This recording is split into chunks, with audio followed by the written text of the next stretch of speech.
안녕하십니까. 오늘도 당신을 웃게 할 건강정보 뭐라고요? 스마일! 자, 오늘도 유익한 건강정보들 꽉꽉 채워서 보내드리겠습니다. 먼저 도움 주실 전문가분들이죠. 윤용현 선생님, 정승훈 선생님 반갑습니다. 네, 반갑습니다. 자, 그리고 스마일 가족입니다. 반갑습니다. 반갑습니다. 지난번에 네. 방송하신 후로 더 젊어지시고 예뻐지신 것 같아요, 비주님은. 그러니까 다 깜짝 놀랐잖아요. 예. 스마일 프로그램에 출연하고 나서 카메라 마사지? 그래서 이렇게 된 것 같아요. 다시 또 나오셨고 네. 우리 신지연 님도. 저는 사실은 이렇게 스마일에 오면 좋은 게 예. 이제 이때 딱 필요한 건강 정보를 주시더라고요. 그렇습니다. 근데 그렇습니다. 사실 지금 굉장히 막 날씨도 갑자기 추워지면서 또 위드 코로나가 이제 시작이 본격적으로 되잖아요. 그렇죠. 그럼 지금 필요한 건강 정보가 지금 뭘까? 너무 궁금해서 오늘 이 정보를 얻으러 나왔습니다. 잘 오셨습니다. 예, 맞아요. 사실은 요즘 이제 신지연 씨가 말씀하신 것처럼 위드 코로나 시대가 됐습니다. 이제 사실은 바이러스와 공존해서 같이 살아가야 되는데 저도 제일 궁금한 게 이때 건강을 위해서 뭘 신경 써야 되나? 일단 먼저 윤 선생님, 뭘 신경 써야 되나요? 네, 정말 이제 중요한 질문이죠. 네. 잘 아시겠지만 조금씩 일상 회복을 한다고 해도 여전히 바이러스가 종식된 건 아닙니다. 그렇기 때문에 우리가 현재 가장 중요한 거 넘버1은 방역 수칙을 잘 지켜주는 것이고요. 그리고 여기에 개인과 가족의 면역력을 생각해서 이에 대해서 저희가 조금 더 집중을 해주는 게 필요하죠. 예. 요즘 면역력에 내가 굉장히 소홀했었는데 다시 집중을 해야 되겠다. 그렇죠. 네, 맞습니다. 특히 춥고 건조한 겨울철에는 바이러스의 생존력이 커지기 때문에 우리가 코로나 바이러스뿐만 아니고 다른 바이러스들이 있거든요.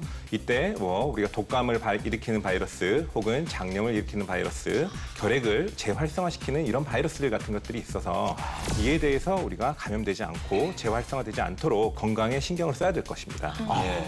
네, 또한 체온이 1도 감소하면 면역력이 30%나 감소한다는 연구 결과 많이 들어보셨죠? 네네. 겨울에는 체온이 쉽게 낮아지기 때문에 면역력이 저하되고 각종 질병에 노출되기 쉽기 때문에 미리미리 대비를 하셔야겠습니다. 그렇습니다. 최근 그 전문가들 의견에 따르면 이번 겨울에는 코로나 바이러스 있죠. 독감 바이러스 있죠. 그래서 동시에 유행할 수 있으니까 더욱더 조심하라고 하더라고요. 면역 건강. 언제나 중요하지만 지금 이 시기에 더욱더 신경을 써야 될 것 같습니다. 자, 그렇다면 어떻게 면역을 올려야 되는지 오늘 차근차근 저희가 풀어드리겠습니다. 먼저 윤 선생님. 네. 면역력 향상을 위해서는 가장 중요한 게 운동. 식생활. 식생활. 스트레스 받지 않기. 힘들죠. 너무 힘들죠. 네, 쉽지 않죠. 이런 건강한 생활 습관을 갖는 게 필요한데요. 그중에서 중요한 게 바로 장 건강입니다. 장? 네. 장이요? 네, 면역세포의 70%가 장에 모여 있다는 사실. 70%? 네, 70%가 장에 모여 있어요. 이 사실을 들어보셨어요? 아니, 거의 대다수가 들어있다고 해도 지금 과언이 아니에요. 그러니까 장에 70%가 들어있으면 장만 관리 잘하면 그러게요. 어느 정도 성공한 건데. 정말 그렇죠? 중요한 장이죠. 그렇죠. 중요하네요, 장이. 너무 중요하죠. 장에는 체내 면역세포의 70%가 분포되어 있고 대장에 문제가 발생할 경우 면역 체계에도 영향을 받게 되고 네. 장에서 이런 유익균과 유해균의 균형이 깨지게 되면서 장 속에 소화되지 않는 찌꺼기가 오래 머물러서 독소가 발생하고 이 장 속의 독소들은 면역세포를 파괴해서 면역력을 저하시키고 다양한 질환들을 만들어내게 되는 거죠. 그러면 어떤 질환들이 보통 이렇게 설사를 한다든지 뭐 이런 거 말고도 더 큰 질환이 있나요? 네, 장 면역이 떨어지게 되면 우선 소화가 잘 안 되고요. 과민성 대장증후군, 궤양성 대장염 등 장 관련 질환이 발생할 수 있어요. 또한 당뇨 등과 같은 대사질환, 심한 경우에는 암까지도 발생할 수 있어요. 네. 장이 중요하네. 네, 선생님 말씀을 듣다 보니 궁금한 게 있는데요. 네네. 왜 하필이면 그렇게 중요한 면역세포가 장에만 있는 걸까요? 우리가 우리 몸에서 외부 환경과 접하는 곳이 어디냐 이렇게 생각하시면 쉬우실 것 같아요. 소장과 대장이라는 곳은 음식물을 통해서 외부 환경과 자주 접촉을 하게 되는 부분이에요.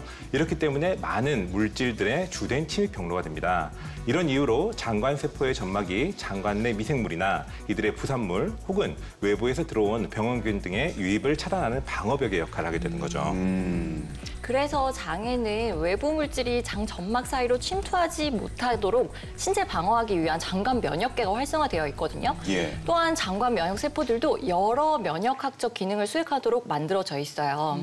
그렇기 때문에 장 점막이 튼튼하게 제 역할을 다 해야 외부 유해균으로부터 몸을 또 지키고 대응할 면역 세포를 만들 수 있는 것이죠. 생각해보니까 저희가 장에 대해서 고마움을 너무 좀 몰랐던 것 같다는 생각이 듭니다. 맞아요. 약간 미안한 생각 드는데 이제부터라도 좀 장 건강에 대해서 신경을 써야 될 것 같습니다. 윤 선생님, 그러면 장 면역 체계 튼튼하게 하려면 무엇부터 해야 되나요? 일반적으로 장내 세균은 유익균 85%, 유해균 15% 비율이 가장 이상적인 것으로 알려져 있는데 네네. 이 균형이 깨지게 되면 유해균 비율이 늘어나면서 염증 그리고 산화 스트레스가 발생하게 됩니다. 이런 상황이 지속되게 되면 장 점막이 손상되면서 당연히 면역 세포가 정상적으로 만들어지기 힘들죠. 결국 장 속의 유익균과 유해균의 균형이 가장 첫걸음이 될 수 있다는 거죠. 면역력에 있어서. 밸런스가 진짜 중요하군요. 예. 선생님, 그런데 이 요즘 사회를 살면서 현대인들이 특히나 이 유익균이랑 유해균의 이 균형이 잘 깨진대요. 그런 이유가 있을까요? 네, 그 이유는 인간의 장에는 약 100조 마리의 세균이 존재하는데요. 100조 마리요? 네, 엄청 많죠? 몸속의 유익균과 유해균의 균형은 유전적으로 타고나기도 하지만 식습관이라든지 생활 방식, 운동량, 스트레스 등의 영향을 많이 받아요.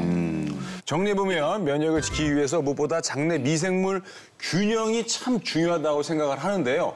최근 AI 인공지능 시스템을 통해서 장내 미생물 균형 유지에 도움을 주는 연구가 진행돼서 관심을 끌고 있다고 합니다. 야, 이거 어떤 연구인지. 그러니까 AI가 인공지능이 장내 미생물을 과연 어떤 건지 화면으로 확인하시죠. 장 관련 연구가 활발히 이루어지고 있다는 한 연구소. 특히 첨단기 추출물을 활용한 유산균을 개발했다고 합니다. 유산균의 기본적인 기능은 면역 증진과 장내 기능 향상에 있습니다. 최근에는 특정한 기능을 갖는 유산균이 각광을 받고 있는 추세입니다. 저희 연구에서 활용한 유산균은 위산과 담즙에 의해서 보호를 하기 위해 천연 포자를 형성합니다. 이 천연 포자를 형성하기 때문에 생균 상태로의 장 도달률이 90% 이상으로 높습니다. 또한 대사물질을 형성하는데 이 대사물질은 유해 바이러스의 증식을 억제하는 기능이 있음이 밝혀져 있습니다. 이 첨단기 추출물인 나그넥스를 활용한 유산균에는 또 다른 효능이 있다고요. 첨단기의 주 성분인 데카신은 보혈, 두통, 복통, 어지럼증에 사용되며 뇌세포 보호 효과와 면역세포 생육 촉진, 사이토카인 분비 조절 등이 있음이 최근 보고된 바가 있습니다. 사이토카인 조절까지 다양한 작용을 하는 첨단기 추출물. 핵심 성분인 나그넥스는 천연물에서 유래된 것입니다. 실제는 이제 자연에서 나오는 물질이 가장 안전한 물질이기 때문에 자연에서 이제 유용한 물질을 찾아내서 사람한테 활용할 수 있다면 인간에 굉장한 도움을 줄 수 있다. 인과관계를 확인함으로 인해서 질환의 치료에 활용할 수 있다는 것이 가장 중요하게 알려져 있는 부분이 되겠습니다. 이런 천연물을 발견할 수 있었던 힘은 인공지능 기술을 이용한 검색 시스템을 개발한 덕분입니다. 인터넷상에 존재하는 수많은 의생명 공학 논문들을 실시간으로 분석하고 검색할 수 있다네요.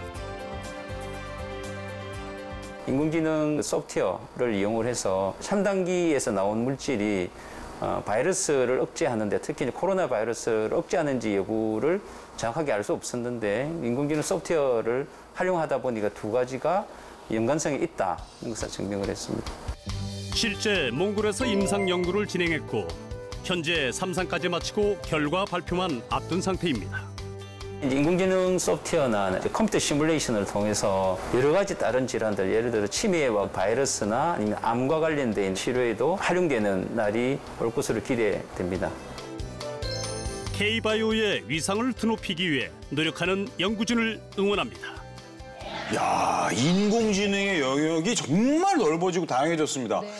유산균 개발에도 인공지능이 활용된다고 하니까 이게 진짜 놀라운데요. 근데 굉장히 특이하게 이 참당귀 추출물이라는 게 이 면역 건강에 도움된다는 거를 알게 됐고요.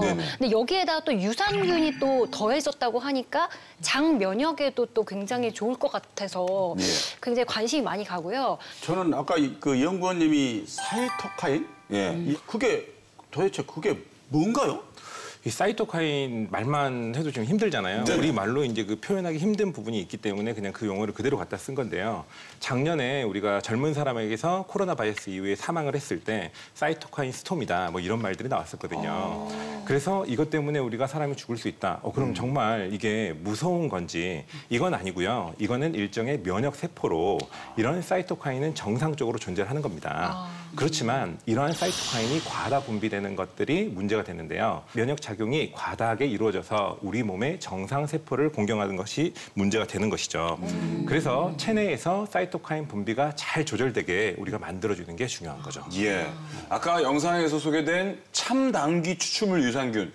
이게 다른 유산균보다 장까지 더 많이 살아간다고 했는데 이게 좀 자세히 설명 좀 부탁드리겠습니다.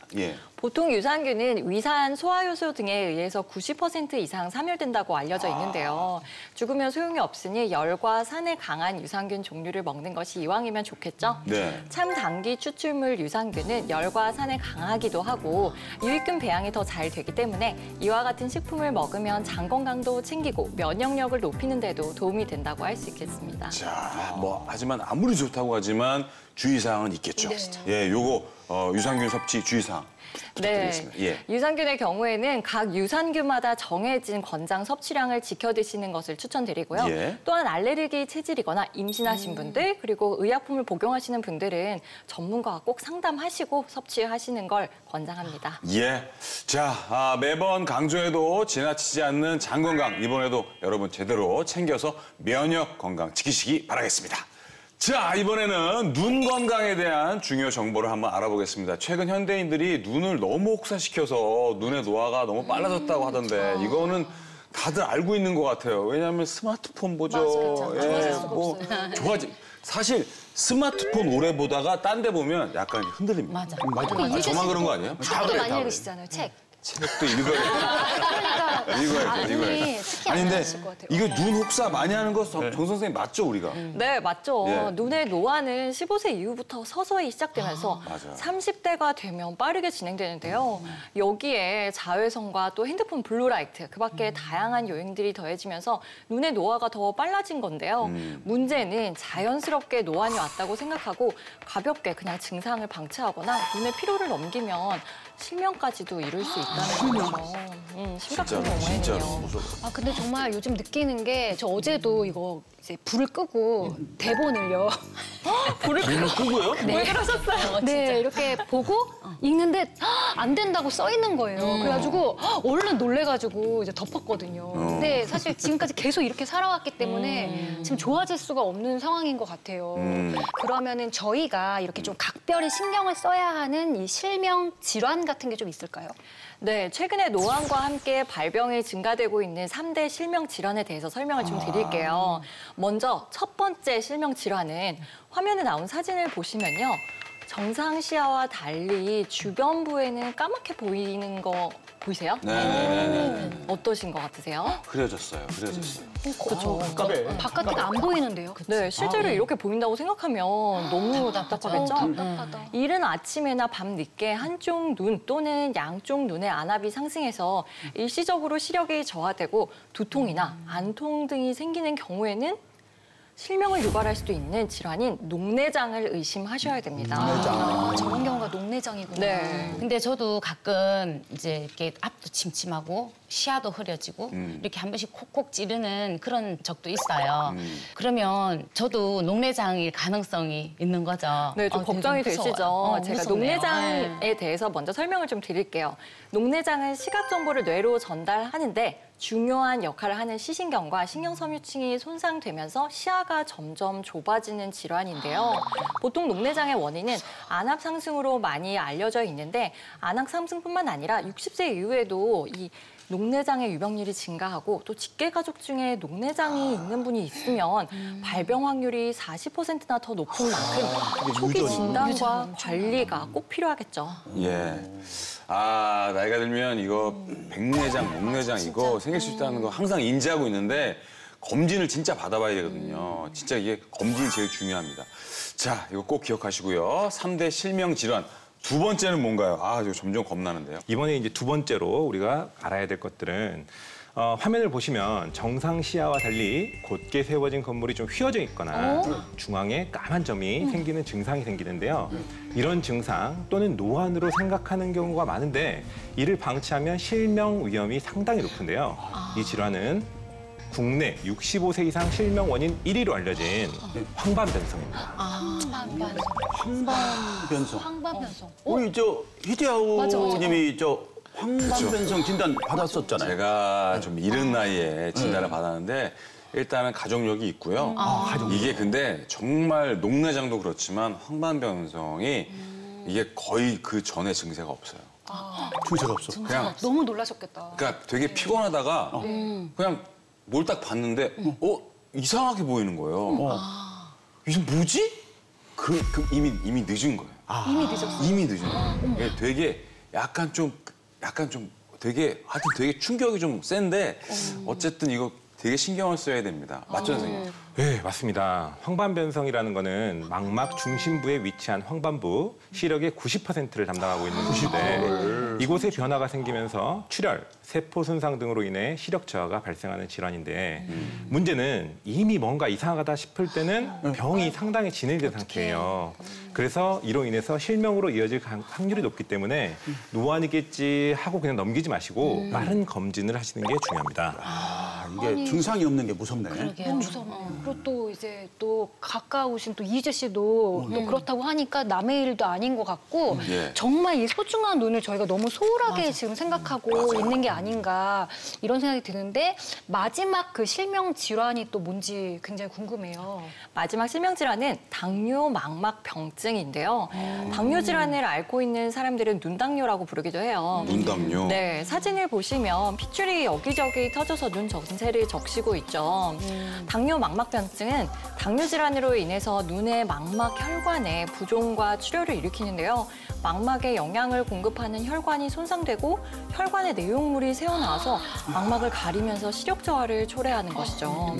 그리고 약해진 혈관들이 터져서 피가 고이고 검은 반점이 생기는 현상도 일어납니다. 그러면 당뇨병이 있으면 무조건 합병증이 오는 건가요? 당뇨병을 앓은 기간이 5년 이내면 10명 중에 2명이, 그리고 15년 이상이면 7명에서 8명꼴로 발생한다는 통계가 있어요.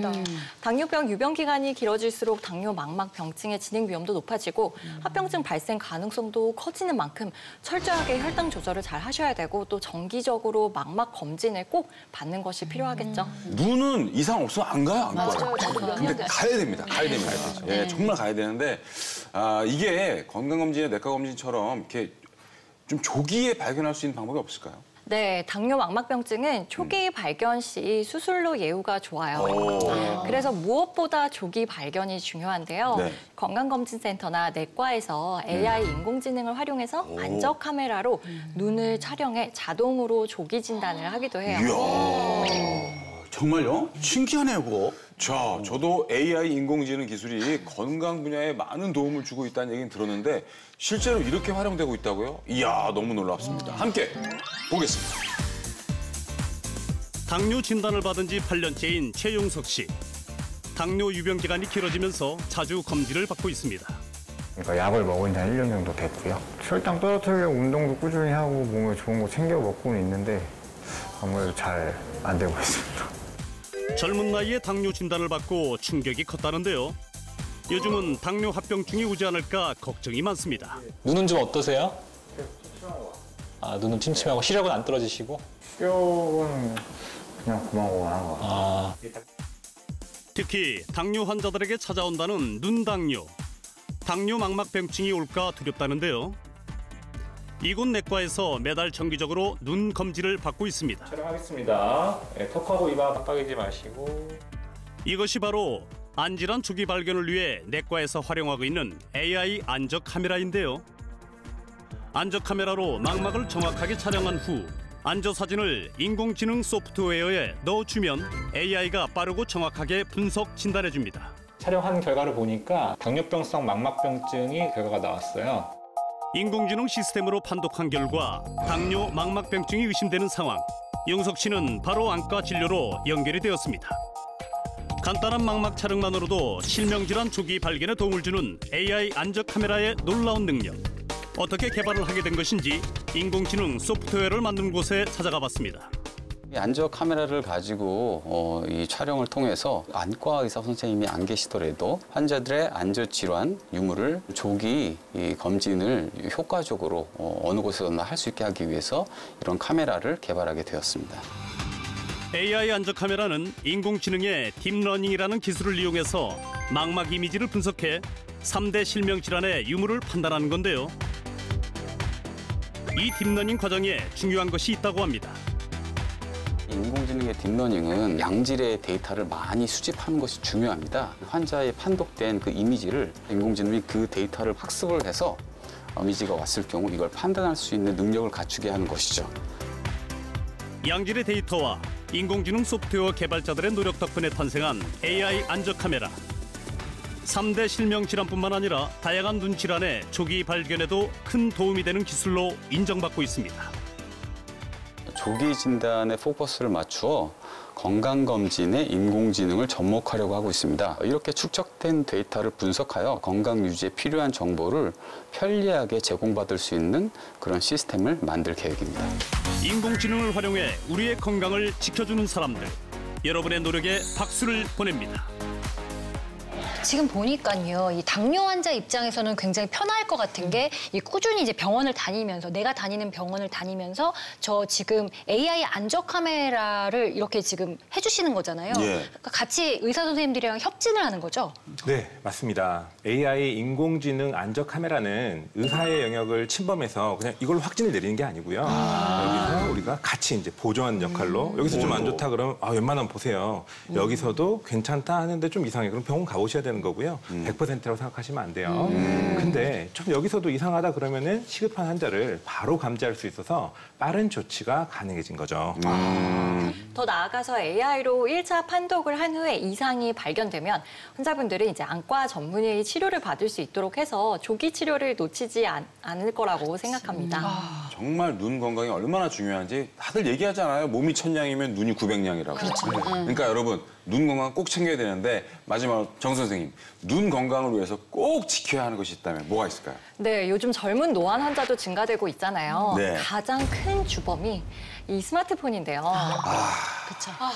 시력이 더 이상 나빠지는 걸 막기 위해서는 첫 번째, 불 끄고 자기 전에 스마트폰 사용하지 말기. 네. 두 번째는 옆으로 누워서 스마트폰 보지 않기고요. 옆으로. 저 어저께 옆에 누웠다 깜짝 놀라서 마지막은 스마트폰의 블루라이트 차단하기예요. 이 수칙을 지키시지 않으면 눈은 급격하게 노화가 되고요.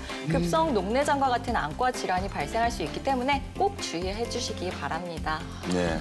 네, 더불어서 면역 저하로 인한 모든 질환은 노화로 인해 생기는 질환인데요. 그리고 이로 인해서 우리가 좀 주의해야 될 게 추운 날씨에 제대로 관리를 해주지 않으면 급격한 노화가 찾아와서 이 질환으로 연결이 되는 거죠. 추운 날. 그래서 지금 이 시기에 노화를 늦추는 생활 습관을 실천해 주시는 것들이 굉장히 중요합니다.